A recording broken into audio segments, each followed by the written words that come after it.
Houses have spirits.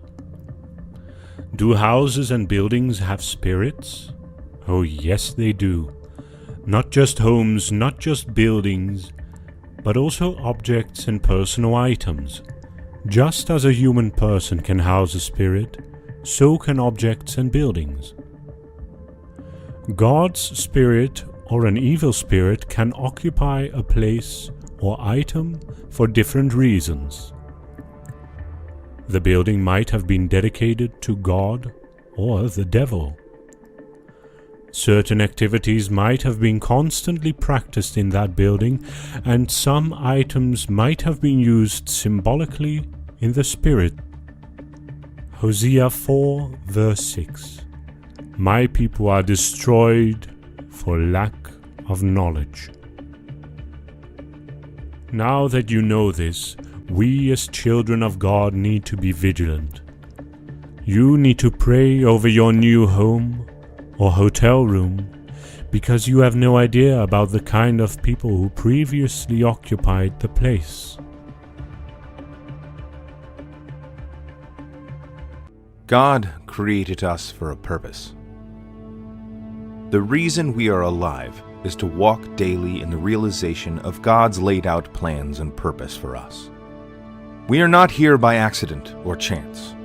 God destined us to be here on this earth at a time like this, and while we are here, we do His will. Our success, prosperity, and the sum total of our journey in life is engraved beautifully in God's plan and intentions for our lives. This is why, when we decide to move out of His divine mandate and choose to go our own way, just because we think we are wiser, then we will do nothing. Even if it appears as if we are making headway at first, it is an illusion and an endeavor that will not head anywhere. Jeremiah 1:5. Before I formed you in the womb, I knew you. Before you were born, I sanctified you. I ordained you a prophet to the nations. The famous story of the Tower of Babel in the book of Genesis 11:1-9 is a constant reminder that humanity can do nothing without divinity. The people of Shinar woke up one morning and decided to achieve an unprecedented task. It depended on their intelligence, formidable force, and architectural design prowess to think that they can ever get in competition with God and come out triumphant. Genesis 11:1-9. Now the whole earth had one language and one speech. And it came to pass, as they journeyed from the east, that they found a plain in the land of Shinar, and they dwelt there. Then they said to one another, Come, let us make bricks and bake them thoroughly. They had brick for stone, and they had asphalt for mortar.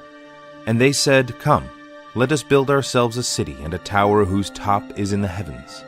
Let us make a name for ourselves, lest we be scattered abroad over the face of the whole earth. But the Lord came down to see the city and the tower which the sons of men had built. And the Lord said, Indeed, the people are one, and they all have one language, and this is what they begin to do. Now nothing that they propose to do will be withheld from them. Come, let us go down, and there confuse their language, that they may not understand one another's speech. So the Lord scattered them abroad from there over the face of all the earth, and they ceased building the city. Therefore its name is called Babel, because there the Lord confused the language of all the earth, and from there the Lord scattered them abroad over the face of all the earth. Let's give a brief explanation of this teachable event in the Bible, how it relates to our teaching, and the lessons we can learn from it as Christians of today. After the Great Deluge, Noah's descendants migrated and settled in a place called Shinar, somewhere near Babylon. The people were increasing, and the population was rising in number and in strength. One day the people of the city deliberated and agreed to achieve an unusual feat. They wanted to build a tower. Now it was not an ordinary tower, but one that will touch the skies and almost collide with the heavens. The main reason for this decision was for them to continue to remain united. They got to work and started building. They relied on their power, physical strength, and sidetracked God. They felt like, why do we need him when we have everything we need to create our masterpiece? God saw this and decided to show them that he is still the Almighty. Now we will notice that God chose to turn a blind eye to what they were doing at first, and allowed them to do all they wanted to do without interrupting, even though he had the power to stop them right from when they laid the first stone of the building. He didn't. He decided to let them get to that point where they thought the dream of building such a historical monument was seeing the light before he confounded them. You may be wondering to yourself what is wrong with building a tower. But the problem was not with the tower itself, but the intentions of those who were building. The tower was not made with intent to glorify God, but for self-exaltation. Philippians 2:3. Let nothing be done through selfish ambition or conceit, but in lowliness of mind, let each esteem others better than himself. God gave them time to realize their folly and their mistake, but they refused to acknowledge it. Proverbs 16:5. Everyone proud in heart is an abomination to the Lord. Though they join forces, none will go unpunished. In today's civilization, we have excluded God from every project that matters very much to us, and we have engineered a civilization that runs on the principles of human self-rule and self-sufficiency. God humbled them because they were blinded by their pride and refused to acknowledge the place of divinity. Proverbs 3:34. Surely he scorns the scornful, but gives grace to the humble. The primary reason why the Tower of Babel became an impossible task is that it was a total rebellion against God and an attempt to show that humans can be independent of God. It was pure arrogance, and that was why the basis of it was failure. The Bible commanded us to live humbly with ourselves in 1 Peter 5:5, in that it says, Likewise, ye younger, submit yourselves unto the elder. Yea, all of you be subject one to another, and be clothed with humility. For God resisteth the proud, and giveth grace to the humble. It is God himself that fights with the proud. Once a man is clothed with pride, he has drawn a battle line between God and himself. However, God gives grace to those who are humble. Here is the paradox. If we are proud, God will debase us. But if we are humble, God will exalt us. So, God wants us to humble ourselves so that he can lift us up. And if we lift ourselves up, he will bring us down. Therefore, God lifts. Psalms 3:3.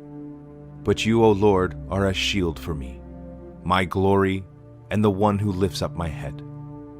If we elevate ourselves, we are challenging God. Imagine a clay telling the potter that it can mold itself to what it wants. Is that even possible? But that's exactly what we are doing when we take God away from the center of our lives, when in the real sense, he is both the center, the edge, and everything our life is about. Isaiah 45:9 puts it more aptly. Isaiah 45:9.